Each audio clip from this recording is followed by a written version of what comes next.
So hello बच्चा लोग, welcome back. और यहाँ पे हम लोग डिस्कस करने वाले हैं PhD on chain on a table problem. इसमें जो आपका कॉन्सेप्ट यूज होने वाला है दैट इज फ्रॉम एनएलएम में फ्रिक्शन का concept and work energy power के कुछ कॉन्सेप्ट। ये वीडियो आपको बहुत बेनिफिट करेगा और किस तरीके से एक क्वेश्चन से कितने वैरायटी क्रिएट किए जा सकते हैं वो भी आप यहाँ पे देखेंगे। तो चलिए इसको शुरू करते हैं।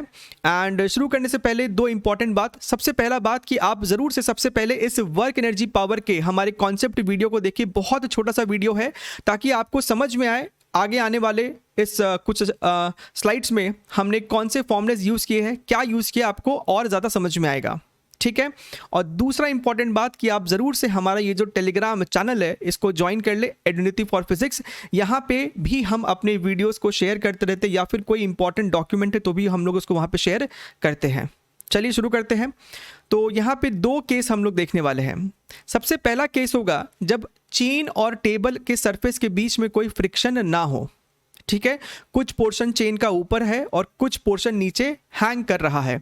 सेकेंड सिचुएशन होगा जहां पे फ्रिक्शन है, mu which is coefficient of friction, this is not equal to 0, राइट। और सेकेंड में भी हमने 4 कैटेगरी रखा है, 2A 2B 2C and 2D। ठीक है, तो ये सभी सिचुएशन को हम लोग अब देखने वाले हैं। तो चलिए शुरू करते हैं। सबसे पहला सिचुएशन केस 1 जहां पे आपका फ्रिक्शन 0 है, there is no friction, surface is perfectly smooth, right.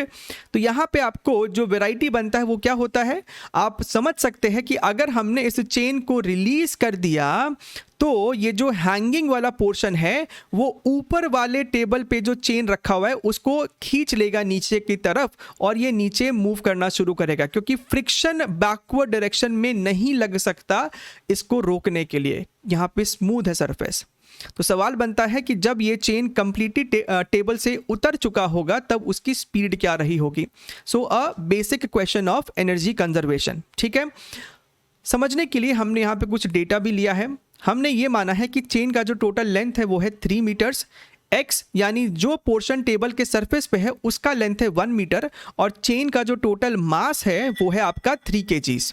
ठीक है, सवाल में आगे बढ़ने से पहले आपको वर्क एनर्जी में आप जब एनर्जी कंजर्वेशन या ऐसा कुछ करते हैं तो आपको सबसे पहले एक रेफरेंस लेवल लेना चाहिए। रेफरेंस लेवल हमने यहाँ पे टेबल के सरफेस को लिया है। रेफरेंस लेवल का मतलब है कि यहाँ पे हम पोटेंशियल एनर्जी को 0 मान रहे हैं। ठीक है, अब इसके ऊपर अगर कोई मास है तो पॉजिटिव एनर्जी होगा और अगर नीचे है तो नेगेटिव पोटेंशियल एनर्जी होगा, राइट। ये आपका इनिशियल फोटो है, ये आपका फाइनल फोटो है। सही बात है, अभी आपका चेन रेस्ट पे था, ये जस्ट मूव करेगा और इस समय चेन के पास कुछ स्पीड होगा, उसे हमने मान लिया है v। तो हमें यहाँ पे क्या लिखना होता है, हमें यहाँ पे लिखना होता है एनर्जी कंजर्वेशन का equation, that is total mechanical energy initial is equal to total mechanical energy final. अब यहाँ पे बात आती है पोटेंशियल एनर्जी लिखने की। तो जो चेन का पोर्शन टेबल के सरफेस पे है, देखिए हमने टेबल के सरफेस को रेफरेंस लिया, तो जो चेन का पोर्शन टेबल के सरफेस पे है उस वाले पोर्शन का कोई भी पोटेंशियल एनर्जी नहीं होगा। पोटेंशियल एनर्जी हमें लिखना है उस चेन का जो कि टेबल के सरफेस से हैंग कर रहा है। अच्छा, तो पोटेंशियल एनर्जी आप लिखते हो mgh। यहाँ पे m होता है mass of this particular chain, g तो g होगा और h होगा location of centre of mass from the reference, right. अच्छा, टोटल चेन का लेंथ था 3 मीटर और ऊपर है 1 मीटर, यानी जो लटक रहा है पोर्शन उसका टोटल लेंथ है 2 मीटर, राइट। अब 3 मीटर चेन का लेंथ का मास है 3 kgs, तो 2 मीटर का मास हो जाएगा 2 kg, राइट। और इस 2 मीटर का जो सेंटर ऑफ मास होगा वो होगा यहाँ पे 1 metre from the reference level. उसी तरीके से इस वाले चेन का भी हमने टोटल मास जो है वो होगा 3 kg और सेंटर ऑफ मास जो होगा वो रेफरेंस लेवल से होगा 3 का आधा विच इज 3/2। अब हम लोग यहाँ पे इक्वेशन लिखने जा रहे हैं, potential energy initial plus kinetic initial is equal to potential final plus kinetic final. ठीक है, just follow my lead over here. अच्छा, now potential energy initial is equal to mgh, लेकिन नेगेटिव साइन लगाना पड़ेगा क्योंकि रेफरेंस लेवल मेरा 0 था और उसके नीचे है। सो माइनस m देखिए मास 2 kg, ग्रेविटी को 10 लिखा है और h आपका हो जाएगा 1 metre, right. Initial kinetic energy ही अपना 0 है। फाइनली जो आपका पोटेंशियल एनर्जी है आप देख सकते हैं mgh होगा with a negative sign, so -3 into gravity into h which is 3/2। आप यहाँ देख सकते हैं प्लस फाइनल काइनेटिक एनर्जी। तो यहां से आपका k का वैल्यू आ जाता है 25 और k को आप लिख सकते थे half mv square, so half into m जो कि 3 हो जाएगा, v आपको निकालना है इज इक्वल टू 25। तो यहां से v आपका आ जाता है 5/2/3 मीटर्स पर सेकेंड। ये आपका फर्स्ट वैरायटी है, सिंपल वैरायटी है। ऐसे वैरायटी भी इवन जेई में आपको पूछे जा सकते हैं, ठीक। अच्छा, अब दूसरा वैरायटी आपका होता है कि यहां पे अगर फ्रिक्शन है, there is some mu over here, ठीक है। तो इसे हम सवाल के रूप में समझते हैं।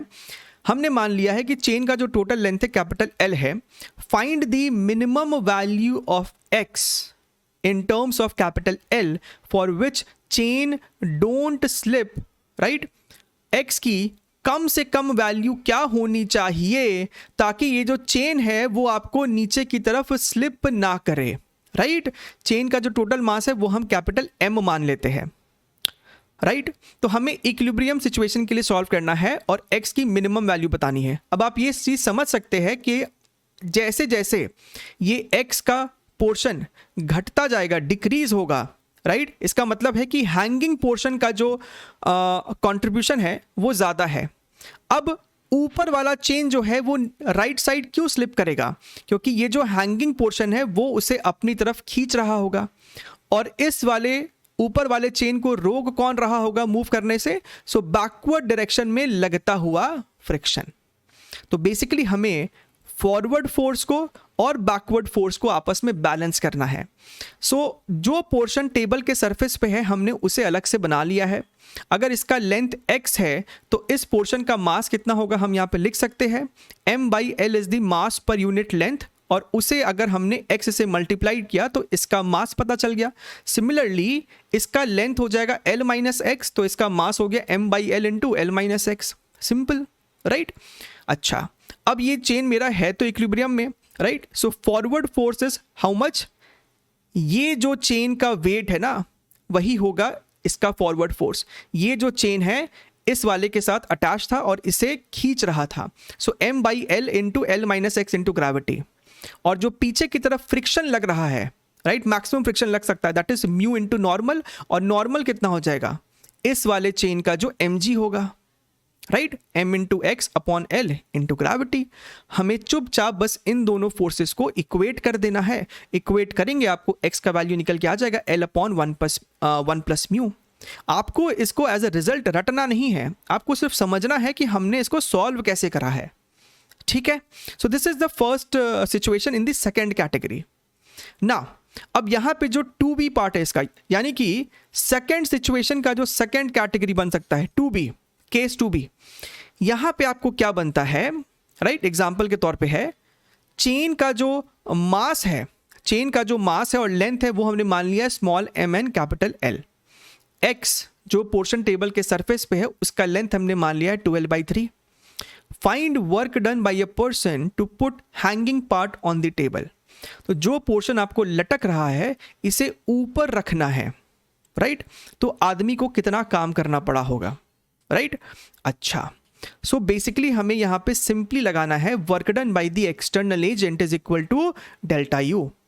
Increase in the potential energy, आप देख सकते हैं ये चेन अभी नीचे लटक रहा था, इसे जब आप ऊपर रखोगे तो लटकते हुए चेन का पोटेंशियल एनर्जी इंक्रीज किया होगा। तो कितने से इंक्रीज किया होगा, वही आपने काम किया होगा, as simple as it is, right. तो यहां पे भी फिर से आपको समझना पड़ेगा कि अगर ऊपर वाले चेन का लेंथ 12/3 है तो जो पोर्शन लटक रहा है उसका लेंथ l/3 है, यानी कि ये जो हैंगिंग वाला चेन है इसका centre of mass reference level से l/6 नीचे है।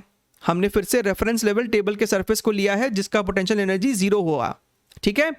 तो लटकते हुए चेन का सेंटर ऑफ मास हो गया ऊपर से l/6 और सिर्फ लटकते हुए चेन का मास हो जाएगा m/3, क्योंकि लटकते हुए चेन का लेंथ है l/3, राइट। लेंथ l तो मास m, लेंथ l/3 तो मास m/3, बढ़िया है। और फाइनल सिचुएशन में क्या हुआ, जब आपने इस चेन को उठा के ऊपर रख दिया तो लटकता हुआ चेन भी आपको ऊपर चला गया है तो वो भी अब रेफरेंस लेवल पे है, तो फाइनली इसका पोटेंशियल एनर्जी तो जीरो हो गया। अब हमें यहाँ पे सिर्फ इक्वेशन लिखना है, that is work done by the external agent is equal to delta U which is U final minus U initial. Final potential energy is zero और इनिशियल तो अपना होगा mgh with a negative sign, तो minus sign यहाँ पे इसलिए लगाया गया है। मास लटकते हुए पोर्शन का m/3, g की जगह g लिखोगे और रेफरेंस लेवल से ये कितना नीचे है, सेंटर ऑफ मास कितना नीचे है, तो भैया L/6, तो आंसर आ जाएगा mgl/18। ये सवाल आपको HC वर्मा के वॉल्यूम 1 वर्क एनर्जी वाले चैप्टर में भी है एक्सरसाइज में, ठीक है। अब उसी एक्सरसाइज से हमने एक और सवाल लिया है ताकि हम इसका जो थर्ड कैटेगरी है 2C कैटेगरी वो डिस्कस कर सके, और इसमें बहुत बच्चों को प्रॉब्लम आता है। ये एक डिसेंट अच्छा सवाल है आपका। सवाल में आपको क्या बोल रहा है, अब हमें सवाल में क्या बोलता है कि भैया फ्रिक्शन तो है, ऊपर वाले चेन का लेंथ है 2L/3, जो लटक रहा है उसका लेंथ है L/3, बढ़िया, चेन का total mass m, total length L। हमसे पूछता है find work done by friction while chain slips of the table, ठीक है। हमसे बोलता है कि आपने सिस्टम को रिलीज किया तो चेन जो है नीचे गिरना शुरू हो चुका है, तो बताइए what is the work done by the friction, ठीक है। चलिए समझते हैं सवाल को, सवाल इंटरेस्टिंग है। देखिए हमने क्या किया, यहां से टेबल के एज से x डिस्टेंस लेफ्ट जाके dx लेंथ का एक छोटा सा एलिमेंट लिया है, छोटा सा एलिमेंट लिया है, ठीक है।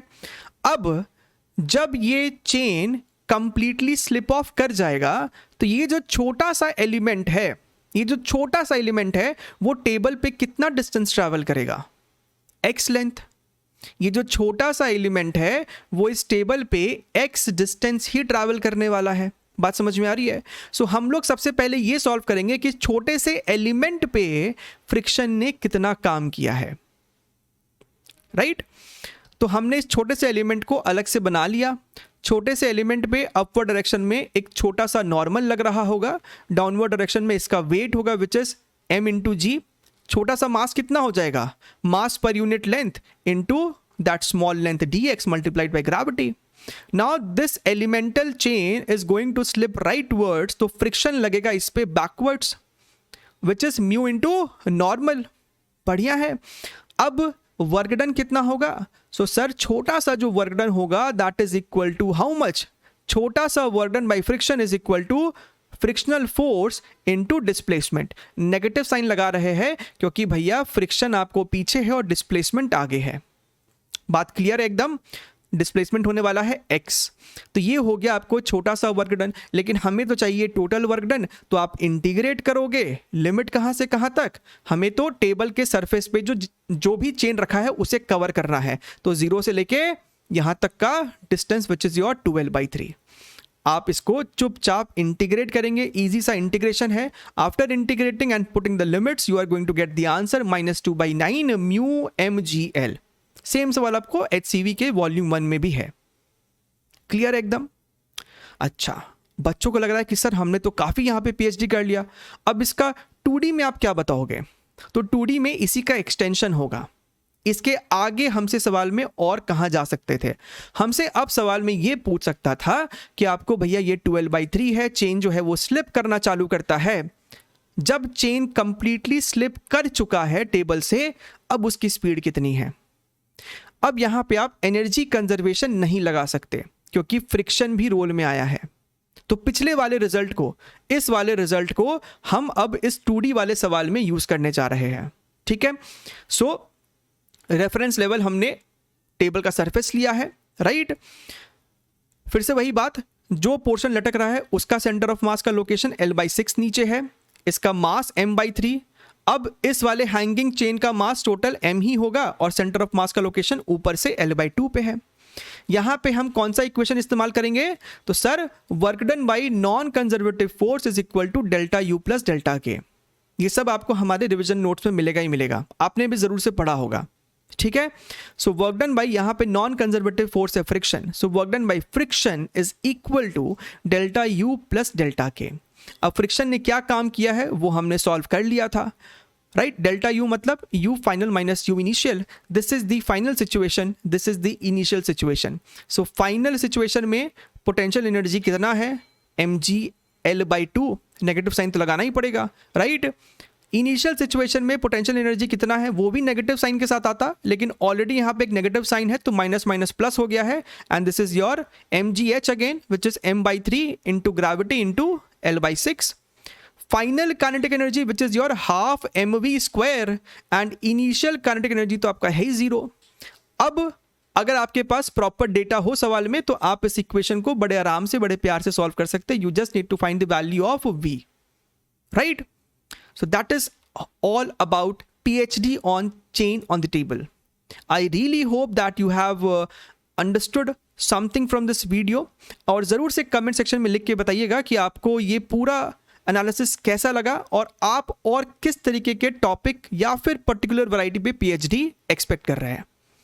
ज़रूर से चैनल को सब्सक्राइब कीजिएगा, वीडियो को लाइक करना मत भूलिएगा, and do take good care of yourself. मिलते रहेंगे, टेक केयर, बाय बाय।